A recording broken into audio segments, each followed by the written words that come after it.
Focus. Ah, yay. Okay.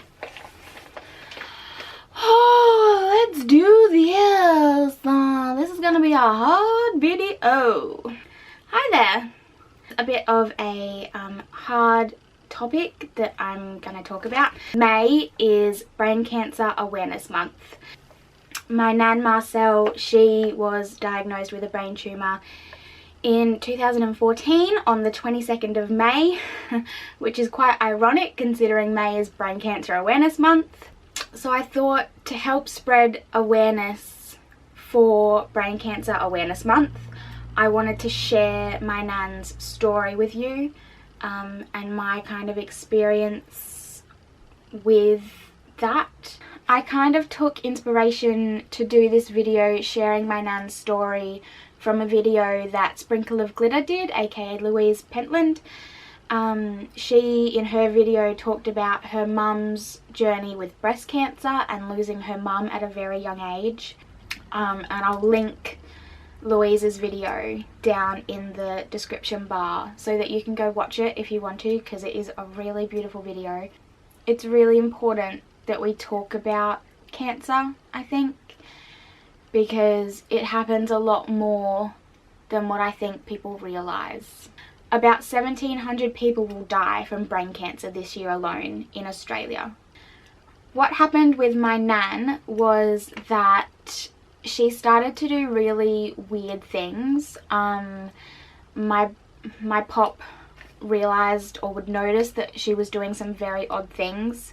Like, he would wake up at 2 AM and she would be out in the kitchen, like, making breakfast and making a cup of tea, and he would be like, "What are you doing?"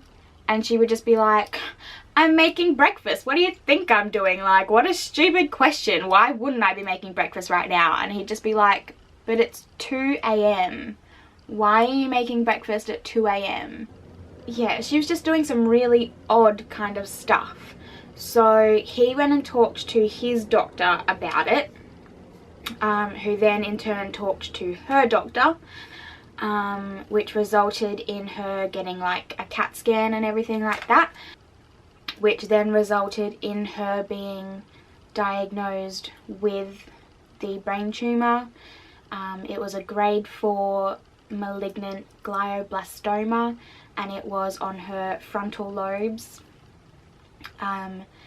So after her diagnosis, they then decided that they were going to do 6 weeks of chemotherapy and radiotherapy. So she went through that. It didn't really help. It didn't shrink the tumour. It was basically useless.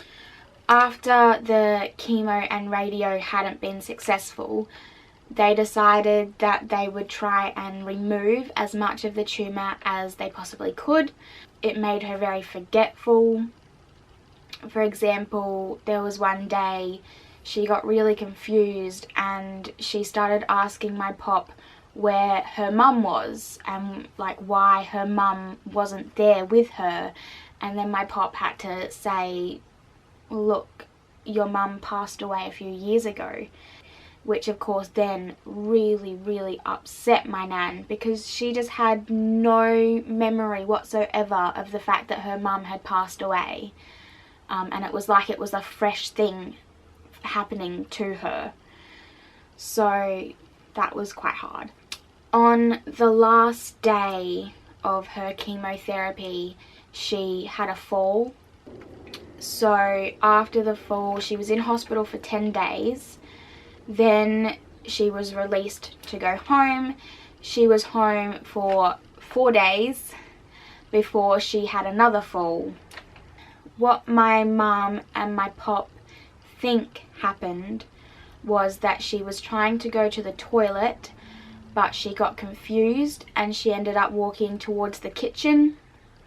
But somehow on her way there she tripped over, and because of the chemotherapy and everything, it had weakened her body, obviously, but it had also impaired her reflexes. So instead of doing what you would normally do and putting her hands out to stop herself, she just didn't. She just went straight down on the floor, straight on where the tumour was at the front of her head. She had like horrible bruising. My mum and I discussed the possibility of myself going over to Perth to help look after my nan, help my pop out, because he wasn't able to take care of her by himself.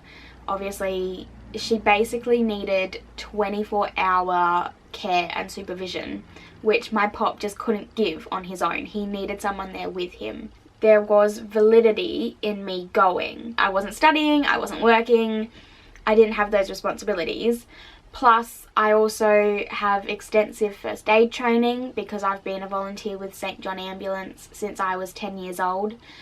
So I was a bit more of a help than what other people would be, because if something were to happen, I would know how to help her and how to treat her before she was able to get to the hospital. So that was the plan. Then my nan had the fall. So the fall resulted in her going straight into hospital. So when I arrived in Perth, she was in hospital. She looked so frail, her hair was like all wispy, and yeah, it was weird.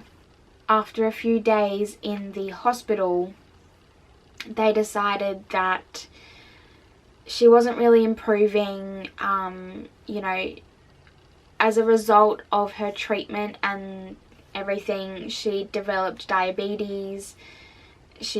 There were a few other things that she was on medication for, and the nurses talked to my pop and basically said that there wasn't really any point having her on all these medications because they weren't really helping her. Really, their main objective at that point was to keep her comfortable, to manage her pain and keep her comfortable. So they stopped the medication. They then decided that they were going to move her from the hospital into a hospice. She started to have to be rotated every 2 hours to prevent bed sores. She started to lose her speech. It kind of progressively just got worse and worse to the point where it was a barely audible whisper. It was gibberish.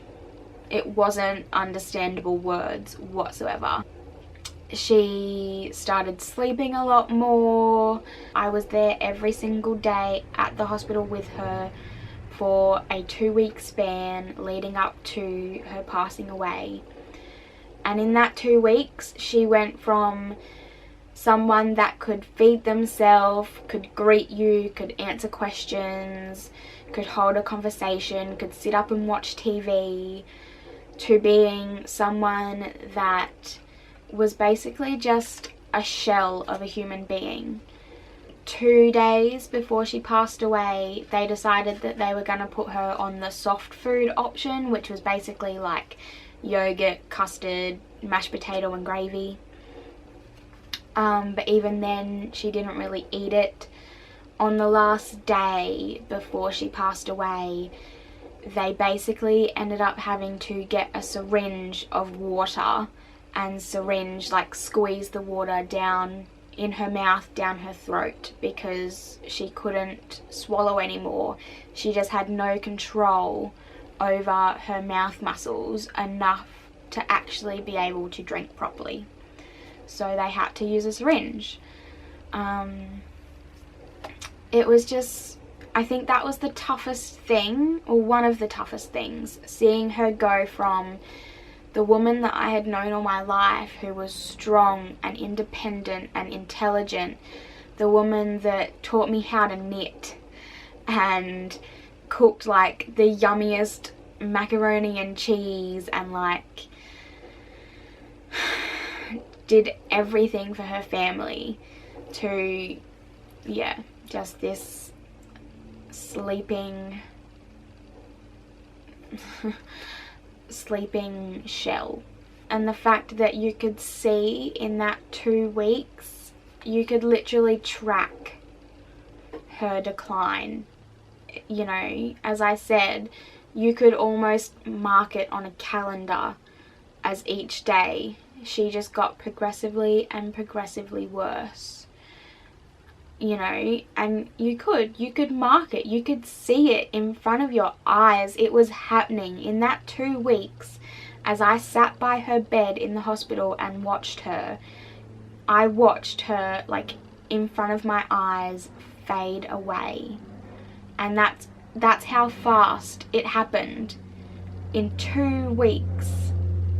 That's all it took. It took 2 weeks for her to fade away. You know, and it happened every single day. You could see that she was worse every single day, and it was just incredible. Like, but I think, and this is where I'm gonna start crying, but I think the hardest thing was watching my pop have to watch it happen. Watching him sitting by her bed, holding her hand. Yep. Holding her hand, you know, holding her face, brushing her hair.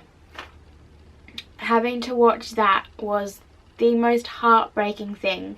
They were married for over 50 years, and he had to watch the woman that he had loved for over 50 years fading away in front of his eyes. While I was just there with just me and my pop, I basically made it my mission to make things as normal as possible. You know, I still laughed and smiled and told jokes, and I gave him as many cuddles as I could, and you know, made him like cups of tea.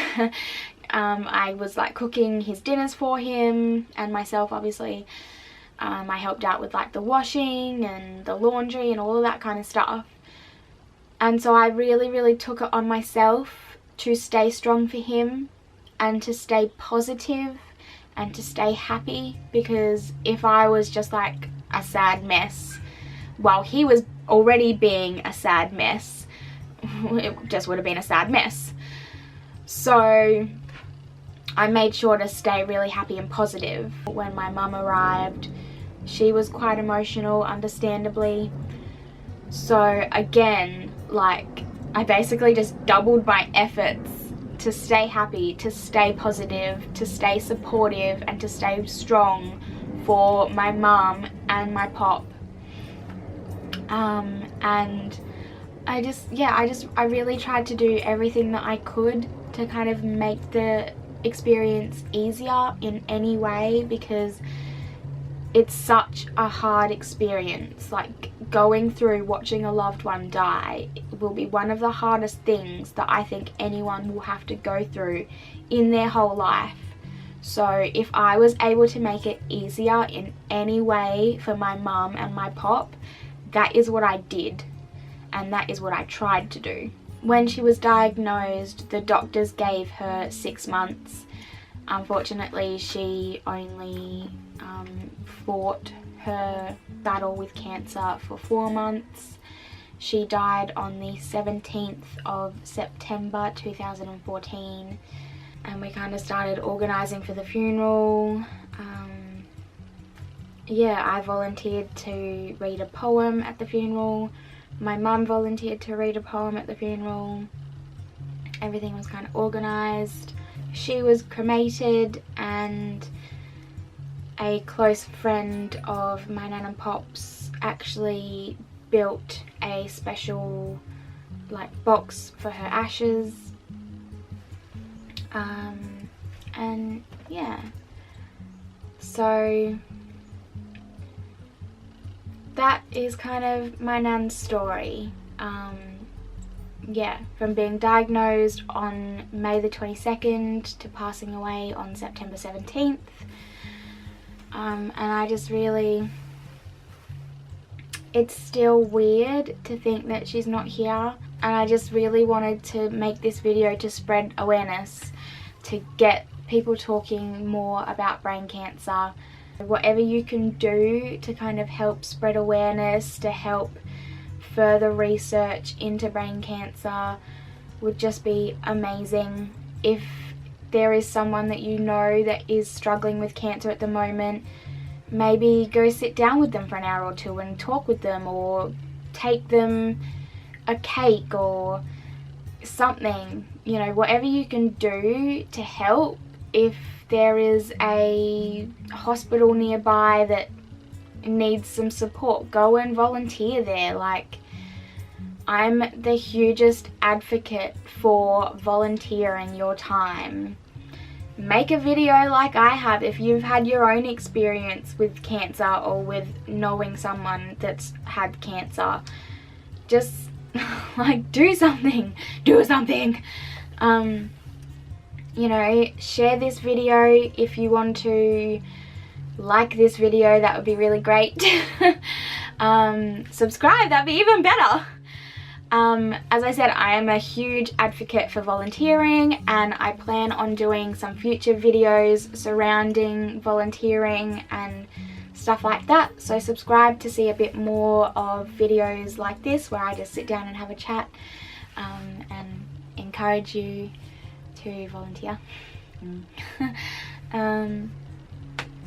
Yeah, thank you so much for listening. Thank you so much for letting me share my nan's story and for supporting me. I'm also gonna put some links down in the description bar to like the Cancer Foundation, just a few various links if you want to learn a bit more about brain cancer, especially if you want to know the signs and symptoms, because that is very important. Thanks for watching. Bye.